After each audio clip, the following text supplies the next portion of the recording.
Hello, everyone. I really and truly hope each and every one of you guys are living your best lives. Today, we are going to have our next episode of Ex Princess Passive Income. I gotta make a jingle out of that some way, somehow, kind of like that. But we are going to talk about FHA loans. So someone had asked me like how and literally like how much that I had to put down to purchase my very first property. Now, ladies and gentlemen, I know like people think it's like hard to buy a house. Granted, I'm not gonna lie, it's not the easiest thing in the world, but it's something that millions and millions of Americans and people throughout the world have done. So if you see that these people can do it, you can definitely do the same, especially with rates being at an all-time historic low.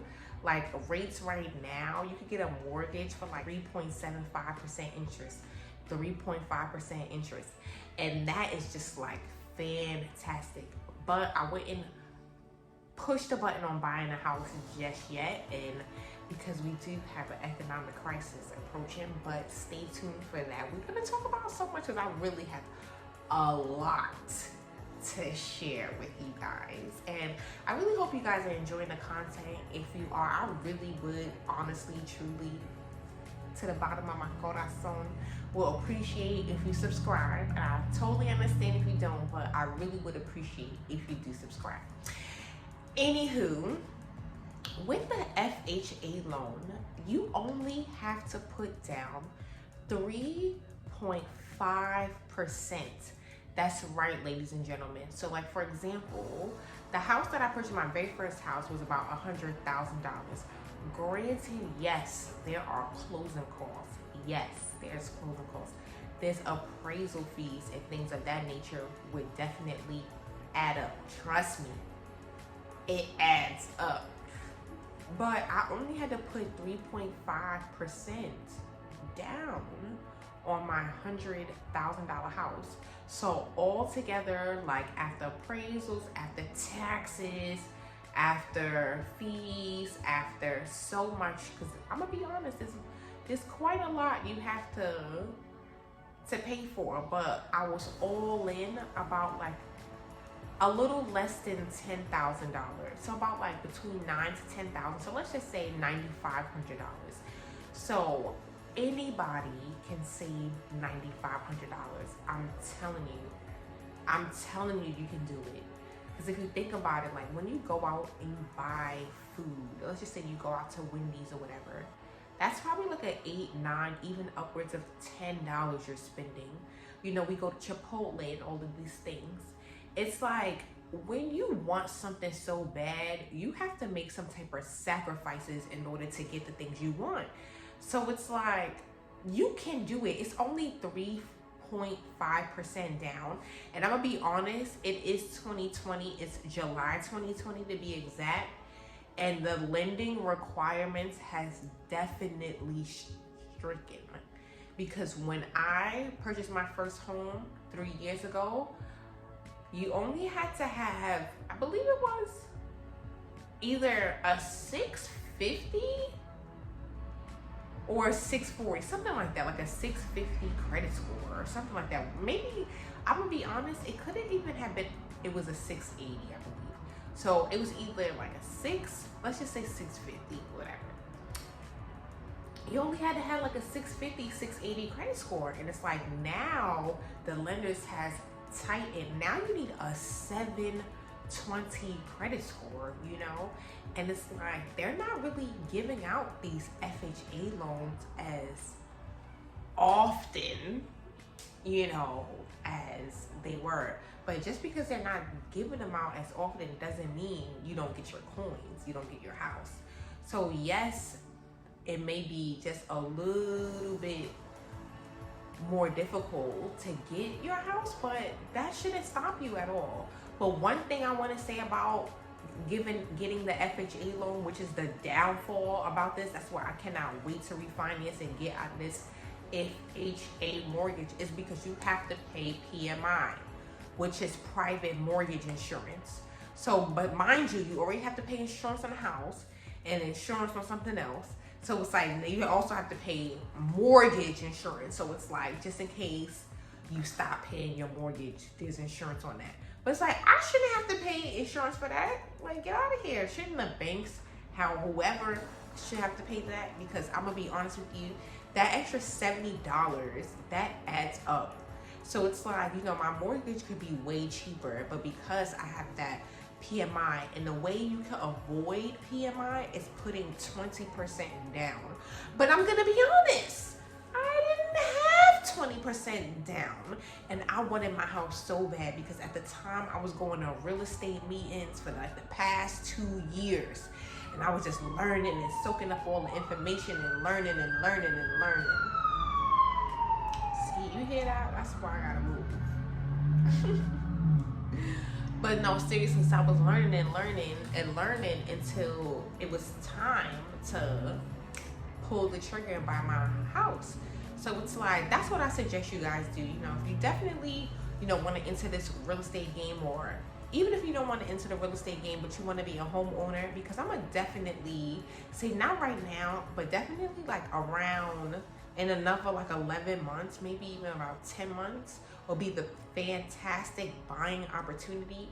And I suggest you guys in about 11 months all go out and buy houses. I'm not talking about these $200,000 houses, but you could get a real nice 4-bedroom, 2-bathroom house, you know what I'm saying, I was about to say in New York. No, you cannot. Not in New York City, New York State, but in other areas and stuff like that. Like, granted, like, I'm from New York City, but I moved out. I moved to Maryland. So it's like, you can, and if you think about it, rents are just steadily increasing.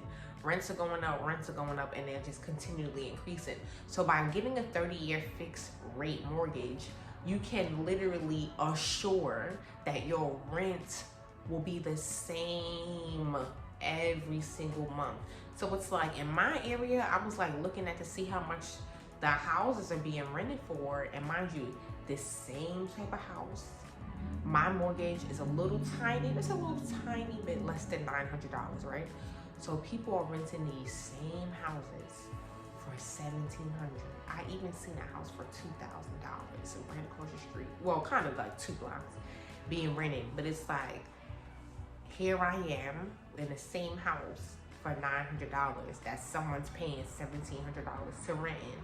So it's like, if I was you, I would definitely start educating myself, because the time is now to buy a house. Not now, because like I said, we got an economic crisis ahead of us. But in about 11 months, the time will be to purchase a house. And who doesn't want to be a homeowner? Like, yes, granted, there are more responsibilities of being a homeowner, like a sub pump.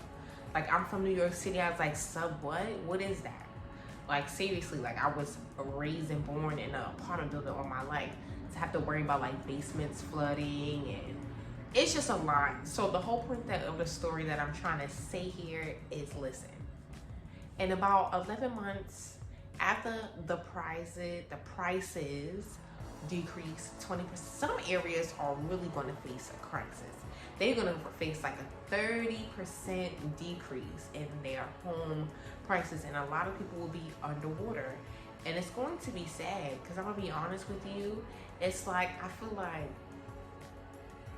it's always the people at the bottom who gets the shorter end of the stick, if that makes sense. It's like, you know, it's not going to be the rich people who lose all their homes and everything like that. It's going to be, you know, the single mom with 3 kids, the single mom with 2 kids, you know, just trying to make ends meet. And, you know, I'm gonna be honest, like, I feel like that's not fair. So just to combat this, definitely in about 11 months, so start learning now. The time to start learning about real estate and start learning about how to be your own homeowner and all of that stuff is now. Start listening to podcasts, start watching YouTube videos, like, you know what I'm saying? Like, we're so in a quick and hurry to watch Love and Hip Hop and Love and Basketball and Love in Atlanta and whoever love they got now these days. But it's like we have to take time to educate ourselves, because that's how generational wealth is built. So if I was y'all, ladies and gentlemen, I would definitely look into the FHA program. You know, if you don't have a steady source of income, you could look at the NACA program. And the NACA program, they will look at you, but they won't look at your income. They will look at the amount of money you save every month. So let's just say if you consistently are saving, I don't know, I'm making this up. Let's just say if you're consistently saving $2,000, you know, after a year, you know, you could show the NACA loan, you know, and they will base not off your income, because, you know, it's different. It's kind of difficult for entrepreneurs to get a home, because they want you to have 2 weeks pay stubs and from a job, and it's like now a job is actually more unstable than being an entrepreneur, for real. But that's neither here nor there. So like I said, if you are an entrepreneur, or if you know, make income and stuff like that, that's not, you know, from a job, and you think you're gonna have a problem with getting a mortgage, what I suggest, look into the NACA loan. Okay, so I'm done here. Well, I hope you guys learned a tidbit or two. You guys live your absolute best lives today, and spread love and spread kindness. Namaste.